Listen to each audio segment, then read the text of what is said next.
ದಾವಣಗೆರೆ ದಕ್ಷಿಣ ವಿಧಾನಸಭಾ ಕ್ಷೇತ್ರದ ಉಪ ಚುನಾವಣೆ ಕ್ಷಣ ಕ್ಷಣಕ್ಕೂ ರಂಗೇರ್ತಾ ಇದೆ. ಮುಸ್ಲಿಮರ ಬಹಿರಂಗವಾದ ಅಸಮಾಧಾನ ನಡುವೆ ಸಿಎಂ ಸಿದ್ದರಾಮಯ್ಯ ದಾವಣಗೆರೆಯಲ್ಲಿ ಮತಯಾಚನೆಗೆ ಇಳಿದಿದ್ದಾರೆ. ನಿನ್ನೆ ಬಾಗಲಕೋಟೆಯಲ್ಲಿ ಮತಬೇಟೆಯಾಡಿದ್ದ ಸಿಎಂ ಇಂದು ನಾಗನೂರು ಶಿರಮಗೊಂಡನಹಳ್ಳಿಯಲ್ಲಿ ಭರ್ಜರಿ ರೋಡ್ ಶೋ ನಡೆಸಿ ಸಿದ್ದಾರ್ಥ್ ಪರ ಮತಯಾಚನೆ ನಡೆಸಿದ್ದಾರೆ. ದಾವಣಗೆರೆ ದಕ್ಷಿಣ ವಿಧಾನಸಭಾ ಕ್ಷೇತ್ರದ ಉಪ ಚುನಾವಣೆ ರಾಜ್ಯದ ಗಮನ ಸೆಳೀತಾ ಇದೆ. ಮುಸ್ಲಿಂ ಅಭ್ಯರ್ಥಿಗಳ ಬಂಡಾಯ ಶಮನ ಮಾಡುವ ನಿಟ್ಟಿನಲ್ಲಿ ಬೆಳವಣಿಗೆಗಳು ಜೋರಾಗಿವೆ. ಈ ನಡುವೆ ಸಚಿವ ಜಮೀರ್ ಅಹಮದ್ ದಾವಣಗೆರೆ ಪ್ರಚಾರಕ್ಕೆ ಬರಬೇಕು ಎಂಬ ಮುಸ್ಲಿಂ ಮುಖಂಡರ ಒತ್ತಾಯದ ಬಗ್ಗೆ ಪ್ರತಿಕ್ರಿಯಿಸಿರುವ ಸಿಎಂ ಸಿದ್ದರಾಮಯ್ಯ, ಜಮೀರ್ ದಾವಣಗೆರೆ ಚುನಾವಣಾ ಪ್ರಚಾರಕ್ಕೆ ಬರ್ತಾರೆ.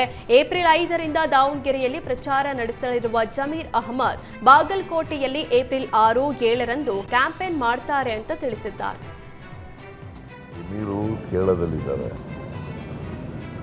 4ನೇ ತಾರೀಕಿನವರೆಗೆ ಅಲ್ಲಿ ಇರ್ತಾರೆ, 5ನೇ ತಾರೀಕು ಇಲ್ಲಿ ಬರ್ತಾರೆ. ನಾನು ಮಾತಾಡಿದ್ದೀನಿ ಅವ್ರ ಜೊತೆಯಲ್ಲಿ. 5ನೇ ತಾರೀಕಿಗೆ ದಾವಣಗೆರೆ, 6, 7 ಬಾಗಲಕೋಟೆ.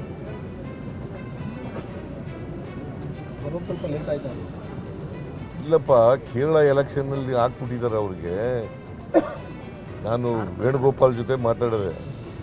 ವೇಣುಗೋಪಾಲ್ 4ನೇ ತಾರೀಕಿನವರೆಗೂ ಅವರು ಬರಲ್ಲ ಅಂತ ಹೇಳಿದ್ದಾರೆ. ಅದರಿಂದ 4ನೇ ತಾರೀಕು ಮುಗಿಸ್ಕೊಂಡು 5ನೇ ತಾರೀಕಿನಲ್ಲಿ ಬರ್ತಾರೆ. ದಾವಣಗೆರೆಯಲ್ಲಿ 2ನೇ ದಿನವೂ ಮಾಜಿ ಸಿಎಂ ಬಿಎಸ್ ಯಡಿಯೂರಪ್ಪ ಪ್ರಚಾರದ ಅಖಾಡಕ್ಕಿಳಿದಿದ್ದಾರೆ. ದಾವಣಗೆರೆ ದಕ್ಷಿಣ ಕ್ಷೇತ್ರದ ಬಿಜೆಪಿ ಅಭ್ಯರ್ಥಿ ಶ್ರೀನಿವಾಸ ದಾಸ ಕರಿಯಪ್ಪ ಪರ ಬಿಎಸ್ ಯಡಿಯೂರಪ್ಪ ಬಿರುಸಿನ ಪ್ರಚಾರ ನಡೆಸಿದ್ದಾರೆ. ಶ್ರೀನಿವಾಸ ದಾಸ ಕರಿಯಪ್ಪ ಗೆಲ್ಲಿಸುವಂತೆ ಮನವಿ ಮಾಡಿದ ಬಿಎಸ್ವೈ, ಹಣ ಬಲದಿಂದ ಗೆಲ್ತೇವೆ ಎಂಬ ನಿರೀಕ್ಷೆಯಲ್ಲಿರುವ ಕಾಂಗ್ರೆಸ್ಗೆ ಪಾಠ ಕಲಿಸುವಂತೆ ಕರೆ ಕೊಟ್ಟಿದ್ದಾರೆ.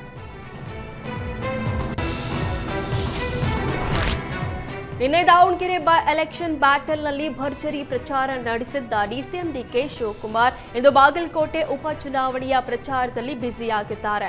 ಬಾಗಲಕೋಟೆಯ ಹೊರವಲಯದ ಕಂಠಿ ರೆಸಾರ್ಟ್ನಲ್ಲಿ ಕಾಂಗ್ರೆಸ್ ನಾಯಕರ ಜೊತೆ ಎಐಸಿಸಿ ಪ್ರಧಾನ ಕಾರ್ಯದರ್ಶಿ ರಣದೀಪ್ ಸಿಂಗ್ ಸುರ್ಜೇವಾಲಾ, ಡಿಸಿಎಂ ಡಿಕೆ ಶಿವಕುಮಾರ್ ಸರಣಿ ಸಭೆ ನಡೆಸ್ತಾ ಇದ್ದು, ಸಭೆಯಲ್ಲಿ ಸಚಿವರಾದ ಸತೀಶ್ ಜಾರಕಿಹೊಳಿ, ಕೆಎಚ್ ಮುನಿಯಪ್ಪ, ಆರ್ವಿ ತಿಮ್ಮಾಪುರ, ಶಿವಾನಂದ ಪಾಟೀಲ್ ಸೇರಿದಂತೆ ಪರಿಷತ್ ಸದಸ್ಯರು, ಮುಖಂಡರು ಹಾಗೂ ಕಾರ್ಯಕರ್ತರು ಭಾಗಿಯಾಗಿದ್ದಾರೆ.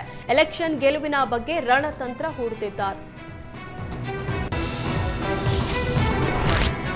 ಕಸ ವಿಲೇವಾರಿ ವಿಚಾರದಲ್ಲಿ ಬೆಂಗಳೂರು ನಾಗರಿಕರ ವಿರುದ್ಧ ಸಮರ ಸಾರಿರುವ ಜಿಬಿಎ ಮತ್ತೊಂದು ಕಡೆ ಕಸ ವಿಲೇವಾರಿ ಮಾಡದೆ ಕಳ್ಳಾಟವಾಡ್ತಿದೆ. ಕಸ ವಿಲೇವಾರಿ ಮಾಡದೆ ಬೆಂಕಿ ಹಚ್ಚಿ ನಿರ್ಲಕ್ಷ್ಯ ತೋರಿದ್ದಾರೆ. ಬೆಂಕಿಯ ಜ್ವಾಲಕ್ಕೆ ಮರಗಳು ಬೆಂದು ಬಾಡಿವೆ. ಜಿಬಿಎ ಪೌರ ಕಾರ್ಮಿಕರ ನಿರ್ಲಕ್ಷ್ಯ ಧೋರಣೆಗೆ ಡಿ ಗ್ರೂಪ್ ಬಡಾವಣೆ ಹೊಗೆ ಆಡುವಂತಾಗಿದೆ.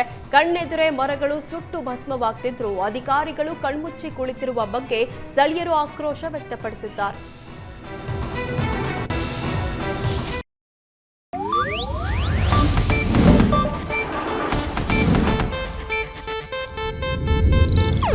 ಇದು ಏಷ್ಯಾನೆಟ್ ನ್ಯೂಸ್ ನೆಟ್ವರ್ಕ್ ಪ್ರಸ್ತುತಿ.